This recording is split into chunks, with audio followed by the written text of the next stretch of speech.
Well, she wasn't married. She stayed in the house. She was a very bubbly person. She loved nightlife. She loved singing. That was her favourite occupation. Work, she went to it because she had to. And a comment she made to my neighbour, just to maybe describe her, was, my mum and dad, I think I'm saving up for a house, but I'm away out to enjoy myself. That was her. Our daughter was so bubbly and singing that the house became so empty. Quietness. The quietness was as long as we didn't unbelievable. need to be in the house. We stayed out of the house for a long, long First time. year, I think. We never stayed in the house, really. Couldn't sit in the house.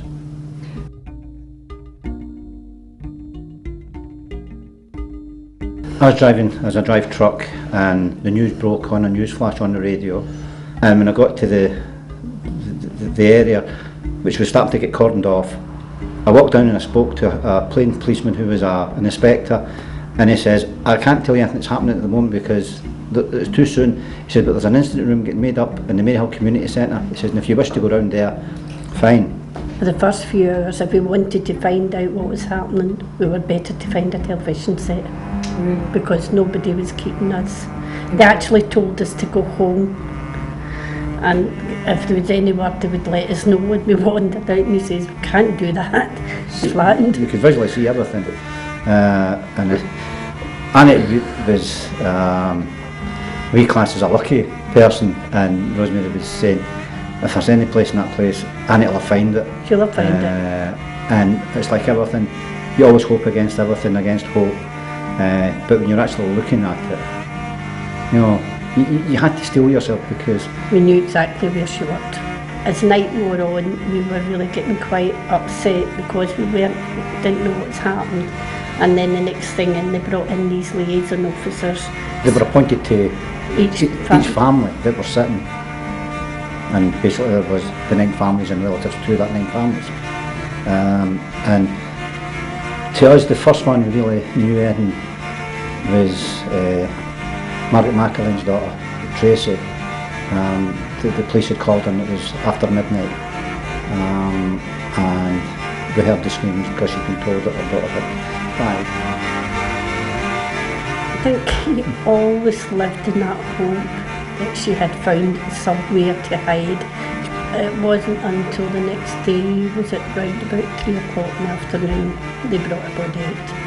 What has happened is we went down to the garden, we went down to the area, and on the way back up we saw the 2 liaison officers that were appointed to us standing outside the Maryhill Community Centre.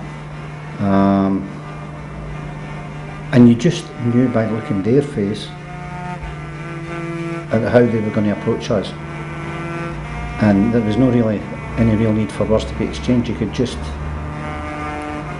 know, and the next thing they said was, you need to give us about an hour and then you need to come with us to the city mortuary to identify.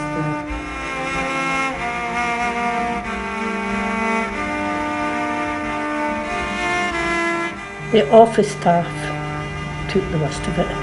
They're the ones that worked on that floor. And she never ever mentioned conditions like there was ovens underneath her office or anything. She didn't seem concerned. It was only after the explosion did we realise that the ovens were beneath.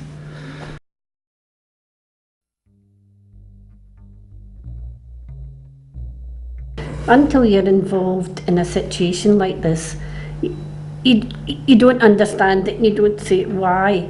But when we went through everything and discovered the catalogue of errors and things that should have been done that weren't done, we were absolutely horrified.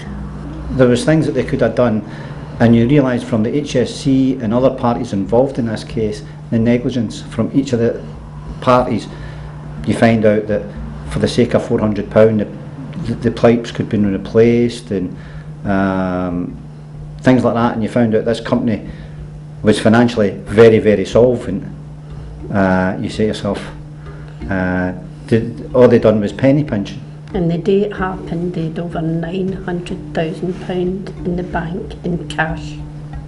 The people, on each occasion, there was a guy went to the company in 1976, so horrified by the conditions, he put a prohibition order, and to make sure there was no mistakes, he sent it to 3 companies. And he'd done his job very well, but then he got promoted, and he went down south. Then they got another lady, once again was horrified by the conditions, so concerned that she actually called her boss, and they called, was it fire? They all went in to check it again, and we'll keep tabs on them this time, we will make sure. Then once again she got promoted, and it was left for another 6 years, and that brought it up to 1998. There was these gaps, there was nothing there to red circle this company is dangerous, and to me that was an awful mistake to make, and Annette along with others paid the price for that.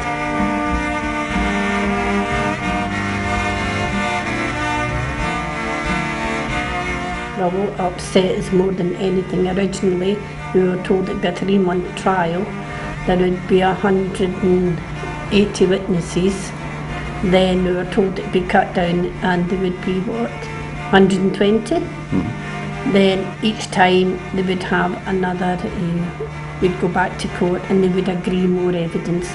When I spoke to the Crown, and I said about for want of a better word, where he's doing a bit of arbitration between each other about charges and different things, and it says, "You're watching too much TV, Mr. Doyle." So on the day they actually pleaded guilty to health and safety. What charges?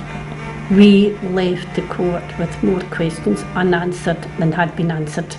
On the day when they were deciding what their fine was to be, and they asked about their accounts, etc., a sheet of paper was handed, and to McBride, their QC. And it could have been anything, and they accepted that. That was all the money they had, which it was unbelievable, And to this day, they still say it was an accident. We just need to read all the reports, and there was no way that was an accident. And the one thing they had never said, they were sorry. I wanted them up and charged, as far as I'm concerned, and I still feel it murder.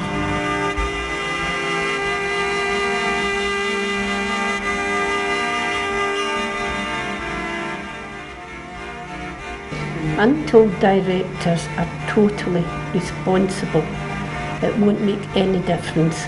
I mean, one of the things they brought up in the public inquiries was that directors could appoint somebody, but that's just taking the pressure off them.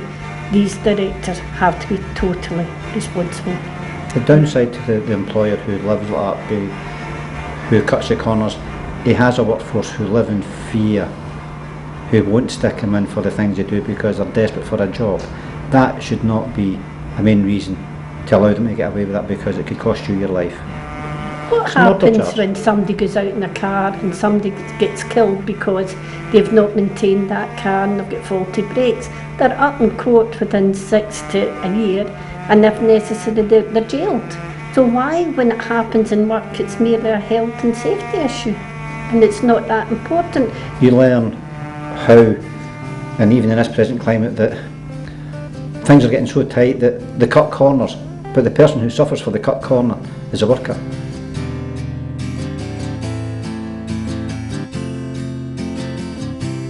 She loved karaoke, so she done all her singing, learned all the new songs before she went out. For long enough, we couldn't bear to have any music on in the house because it brought back the memories. She was in the Glasgow Youth Theatre and different things. She was in other groups and done shows, and we still have loads of shows that she's done, but we can't watch them. Nothing ever takes the pain away, and when people talk about closure, there is no such thing as closure. You only learn to live with it.